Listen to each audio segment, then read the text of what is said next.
Hello my dear friends, you are watching Ben About the World. Iran have started attacking Israel this night and America warned them if they send missiles to Israel, they will come for them.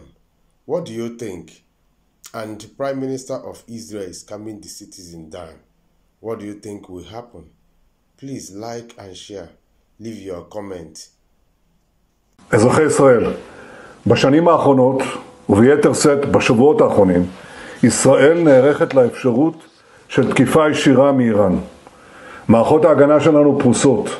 אנחנו ערוכים לכל תרחיש, הן בהגנה והן בהתקפה. מדינת ישראל חזקה, צה"ל חזק, הציבור חזק. אנחנו מעריכים את ההתייצבות של ארצות הברית לצידה של ישראל, וכן את התמיכה של בריטניה, צרפת ומדינות רבות אחרות. קבעתי עיקרון ברור. מי שפוגע בנו, אנחנו פוגעים בו.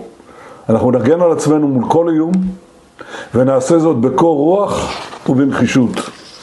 אני יודע שגם אתם, אזרחי ישראל, שומרים על קור רוח. אני קורא לכם לשמוע להנחיות פיקוד העורף. יחד נעמוד, ובעזרת השם, יחד נתגבר על כל אויבינו. Acá el balance no está.